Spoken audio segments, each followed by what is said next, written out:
Ерөнхий сайд хүрэлцэх 2020 оны сонгуульд жидүү авсан гишүүдийг дахин улсын хуралд нэр дэвшүүлэхгүй. Шорондоо начин хуулийн дагуу хариуцлага хүлээлгэнэ. Би хэлсэндээ хүрнэ. Үхэхээс бол айхгүй. Ард түмнийхээ итгэлийг алдахаас айж байна. Надад итгээрэй хэмээн хашгирч явсан нь хэдхэн сарын өмнө. Гэвч жижиг дунд бизнес эрхлэгчдэд очих мөнгийг замаас нь булааж, мөнгө угаасан эдгээр лоббирчид шийдвэрлэх биш. Бараг шагнуулсан гэхэд болно. Монгол Ардын намын жидүү авсан 49 гишүүний тал нь 2020 оны улсын хурлын сонгуульд нэр дэвшин дахин төрийн хамгаалалтанд орлоо.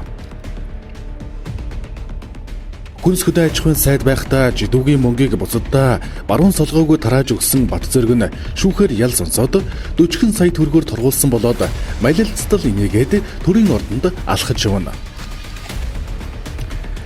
Тэгвэл бүр жигсэл зэвүүцэл төрмөр жидүүчин та бидний дунд эрхчлөөтэй алхаж явааг харахад ойготмаар.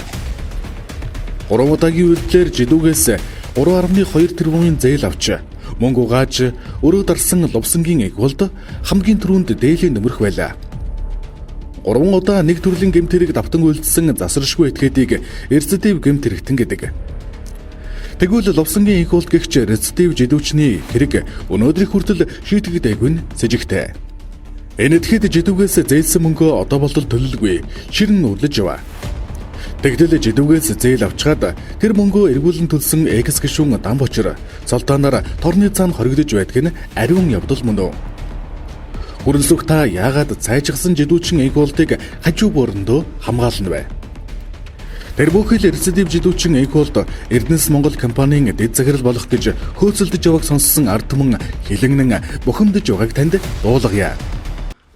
Мөрдийн шалгажлагын явцад цугларсан алх баримтуудаар улсын хурлын гишүүн Илинх болд нь өөрийн бусдад төлөхөөрийг барагдуулах зорилгоор X тайлантай байсан автомашинаар ачаад тээвэрлэх үйл ажиллагаа явуулах чиглэлээр үүсгэн байгуулсан Иргэн Огийн компаниг Иргэн Чегийн нэр дээр бэлгэлийн гэрээгээр шижүүлээ авч махбол сургуулах дэлгэр говь төсөл бичүүлэн 2018 оны 4 сарын 20-ны өдөр 4380 дугаартай төслийг дэмжихийг хүссэн албан тоод явуулснаар Монгол Улсын хурлын гишүүн хүнс хөдөө аж ахуйн хөнгөн үйлдвэрийн сайд Бат Зориг жижиг дунд үйлдвэр хөгжүүлсэн ангаас 2018 оны 5 сарын 14-ний өдрийн А88 дугаартай тушаалаар Хасковь Трансвчал компанид 950 сая төгрөгийн санхүүжилт олгох шийдвэр гаргахдаа албан үүрэг, бүрэн эрх, албан тушаалын байдлаа уруулж ажиллаж бусдад давуу байдал бий болгоход нь хамтран оролцсон.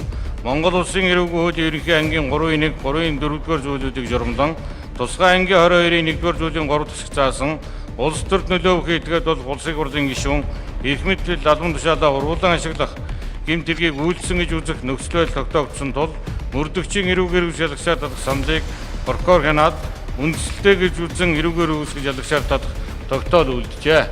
Улсын хурлын гишүүн Илинх болдод эрүүгээр үүсгэж ялагчаар татсан тогтоол гарсан бөгөөд улсын хурлын гишүүний бүр эрхийг төдөлжүүлэх саналыг танилцуулж байна.